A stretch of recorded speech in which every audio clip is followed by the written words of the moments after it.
ಜನಕ್ಕೆ, ಸಾರ್ವಜನಿಕರಿಗೆ, ಕಷ್ಟದಲ್ಲಿರುವಂತ ಮಾನವರಿಗೆ.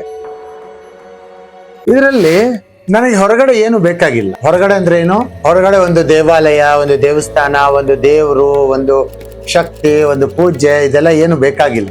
ನಿಜವಾಗ್ಲು ಏನು ಬೇಕಾಗಿಲ್ಲ. ಯಾಕಂದ್ರೆ ಕಣ್ ಮುಚ್ಕೊಂಡು ಒಳಗಡೆನೆ ಏನ್ ಬೇಕಾದ್ರೂ ನಾವು ಪರಿಕಲ್ಪನೆ ಮಾಡಿ, ಸೇವೆ ಮಾಡಿ, ಪೂಜೆ ಮಾಡಿ ಆಚೆ ಬಂದ್ಬಿಡಿ. ಆದ್ರೆ ಜನಕ್ಕೆ, ಸಾರ್ವಜನಿಕರಿಗೆ, ಕಷ್ಟದಲ್ಲಿರುವಂತ ಮಾನವರಿಗೆ, ಸತ್ತೋಗಿರುವಂತ ಮನುಷ್ಯರಿಗೆ, ಬದುಕಿರುವಂತ ಮನುಷ್ಯರಿಗೆ, ಸಾಯ್ತಾ ಬದುಕಿರುವಂತ ಮನುಷ್ಯರು, ಬಹಳ ಕಷ್ಟದಲ್ಲಿರುವಂತ ಇಂಥವ್ರಿಗೋಸ್ಕರ ಎಲ್ಲ ಏನೋ ಒಂದು ಮಾಡ್ಬೇಕಲ್ವಾ ಆ ಒಂದು ಕ್ರಿಯೆನೇ ಈ ಒಂದು ದೇವಾಲಯದ ಸ್ಥಾಪನೆ. ಸುಮಾರು 4000 ವರ್ಷದ ಹಿಂದೆ ಒಂದು ಕಪ್ಪು ಕಲ್ಲು ಇಲ್ಲಿ ಸ್ಥಾಪನೆ ಮಾಡಿ.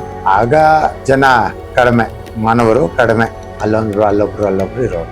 ನನ್ನ ಮೊಟ್ಟ ಮೊದಲನೇ ಜನ್ಮದಲ್ಲಿ ನಾನು ಜನ್ಮ ತಾಳ್ದಾಗ ಇಡೀ ಭೂಲೋಕಕ್ಕೆ ಒಂದು 20-30 ಜನ ಇದ್ರೆ ದೊಡ್ಡ ವಿಚಾರ.